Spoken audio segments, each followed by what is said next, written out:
এবং বিন্দুবাসিনীর শুভ পরিণয় সুসম্পন্ন হইল।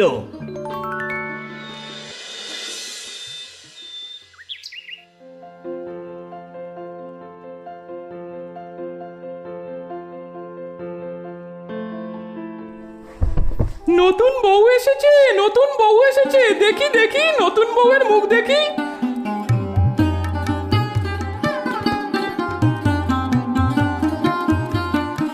ঘরে বউ আনতে হয় তো এমনই, একেবারে লক্ষ্মী প্রতিমা।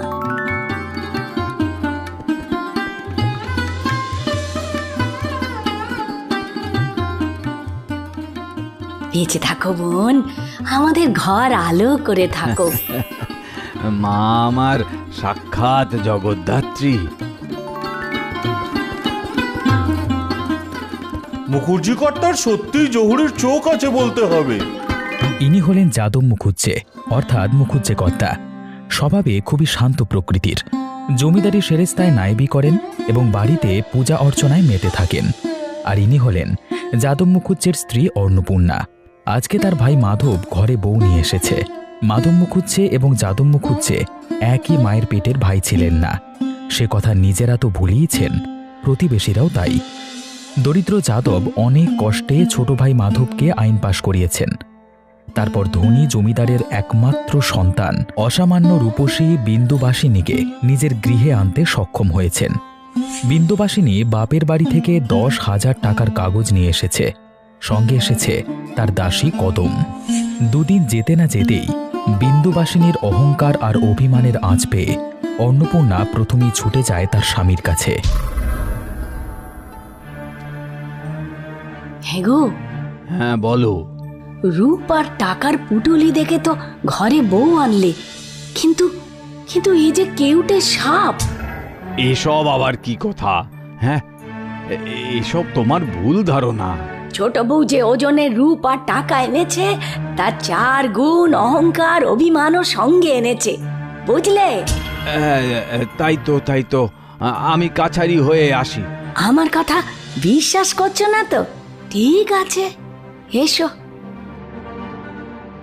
দুর্গা দুর্গা দুর্গা দুর্গা। বৌঠান, বৌঠান, হ্যাঁ বৌঠান, টাকাটাই কি তাদের বেশি হলো? 2 দিন সবুর করলে আমিও তো রোজগার করে দিতে পারতাম।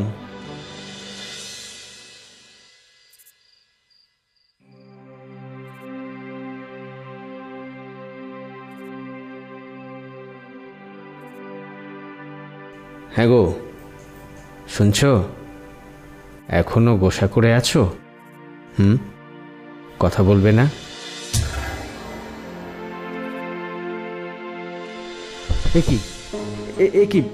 কি হলো? কি হলো তোমার? কি হলো?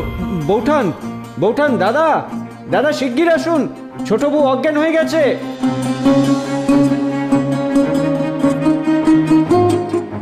এরকম ভাবে শুয়ে আছে, কি হয়েছে আমার মায়ের? ছোট বউ, ও ছোট বউ, কি হলো রে তোর? দিদির যে ফিটের ব্যামো আছে, রেগে গেলেই মূর্ছা যায়। হ্যাঁ, ফিটের ব্যামো? মাঝে মাঝে এমন বাড়াবাড়ি হয় যে ডাক্তার পর্যন্ত আনাতে হয়। কদমের থেকে ছোট বউয়ের ফিটের ব্যামোর কথা জানতে পেরে সকলের মনে হতে লাগলো, সাধের বিয়েটা কি তাহলে ভুল হয়ে গেল? এসব কথা এখন থাক, তোমরা জল নিয়ে এসো আগে। আমি নিয়ে আসছি। না গো না, তোমরা পরে দেখো, মা আমার ঠিক হয়ে যাবে। মায়ের এমন জগদ্ধাত্রীর মতো রূপ, সে কি একেবারে নিষ্ফলে যাবে? এ হতে পারে না। শুনছো? শুনছো? ওঠো, ওঠো। ছোট বউ, ছোট বউ, ও ছোট বউ, বোন আমার, চোখ মেলে তাকা বোন। মা, তোমার নয়ন দুখান খোলো, চোখ মেলে চেয়ে দেখো। দাও, ঘটিখানা আমাকে দাও। এই নিন।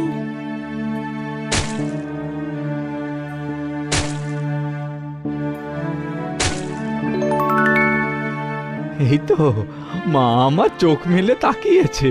তুমি এখন ঠিক আছো? মা মা সহায় হয়েছেন। দুকা দুকা দুকা দুকা। এই ঘটনার কদিন পর, সেদিনও কিছু একটা কথার পর, ছোট বউ মুখ অন্ধকার করে স্থির বসেই থাকে।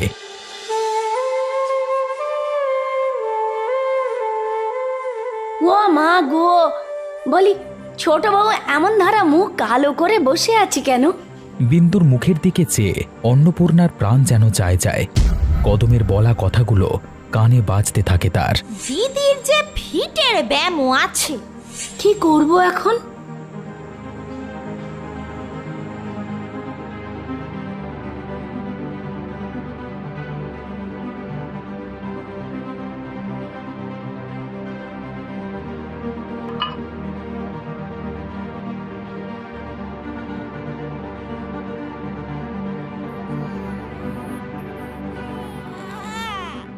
দিদি, ও দিদি, কাঁদে না।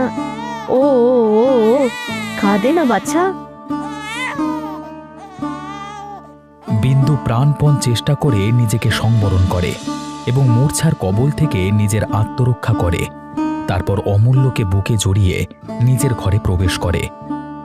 অন্নপূর্ণা আড়াল থেকে সব দেখে এবং ফিটের ব্যামোর এই অমোঘ দৈব ওষুধ আবিষ্কার করতে পেরে মনে মনে আনন্দ পায়। ও অমূল্যই তাহলে ছোট বউয়ের ফিটের ওষুধ। আর একটু ভাত দি। তা দিলে মন্দ হয় না। আমাকেও একটু দাও বৌঠান। ও কাঁদে না সোনা বাবু। বড় মা, অমূল্যর যে কান্না থামছে না। বলি কাজ করব না অমূল্যকে দেখবো? হ্যাঁ, অমূল্যকে ছোট বউয়ের কোলে দে কদম। দিদি, তুমিই নাও অমূল্যকে, আমার কাছে থাকছে না, কেঁদেই চলেছে। ও ও আমার অমূল্য ধন, কাঁদছো কেন? সোনা আমার, ওলে ওলে ওলে বাবাটা আমার। অমূল্য থেমেছে, দেখেছো? আমি কি মিছেই বলি মা আমার জগদ্ধাত্রী? সারাদিন এত খাটাখাটনির পর একটু ঘুমোতে না পারলে শরীরটা একেবারে ভালো লাগে না। হ্যাঁ রে ছোট বউ, অমূল্যকে মানুষ করার ভার তুই নিতে পারবি না? আমি? হ্যাঁ, তুই বরং আজ থেকে অমূল্যকে মানুষ করার দায়িত্ব নে। অমূল্যকে তুই নে ছোট বউ। ঘুম পাড়ানি মাসি পিসি ওদের বাড়ি এসো, খাট নাই পালং নাই খোকার চোখে বসো, বাটা ভরে পান দেব গাল ভরে খেও, খোকার চোখে ঘুম নাই ঘুম দিয়ে যেও।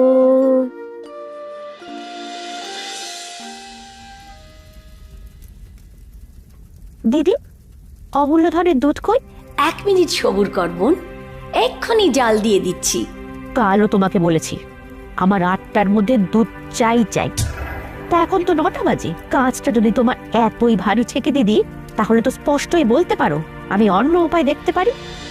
আর বামুনের মেয়ে, তোমারও কি একটু হুঁশ থাকতে নেই? বাড়ি শুদ্ধ লোকের পিণ্ডি না হয় 2 মিনিট পরেই করতে। তোর মতো শুধু ছেলেকে টিপ পরানো আর কাজল দেওয়া নিয়ে থাকলে আমাদের হুঁশ থাকতো। 1 মিনিট আর দেরি হয় না বল ছোট বউ? তোমাকে অতি বড় দিব্যি রইল দিদি, যদি কোনোদিন আমার অমূল্যের দুধ তুমি হাত দাও। আমারও দিব্যি রইল, আর কোনোদিন যদি তোমাকে বলি। চুপ কর হারামজাদা, চুপ কর, চেঁচালে একবারে মেরে ফেলবো।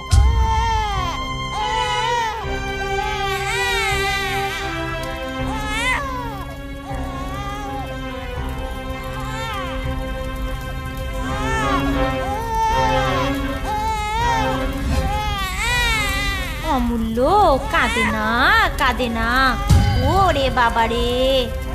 কদম, দূর হ চোখের সামনে থেকে, দূর হ বলছি।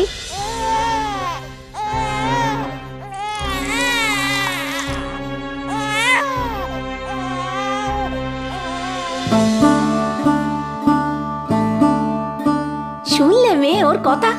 সেই যে একদিন হাসতে হাসতে বলেছিলাম অমূল্যকে তুই নে, ছোট বউ সেই জোরে আজ আমাকেও দিব্যি দিয়ে গেল।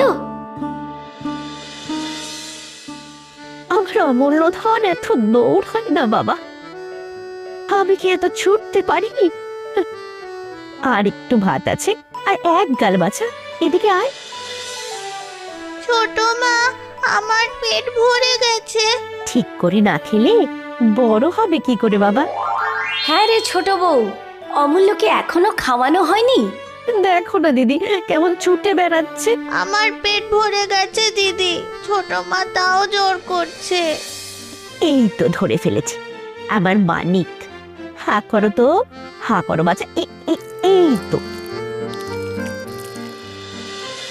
অমূল্য এখন আর কোলের শিশুটি নেই। সে হাঁটতে শিখেছে, কথা বলতে শিখেছে। এতদিন বিন্দুর কোলে কোলে মানুষ হওয়ার ফল হিসেবে অমূল্য খুড়িকে মা আর তার জন্মদাত্রীকে দিদি বলে ডাকতে শিখল।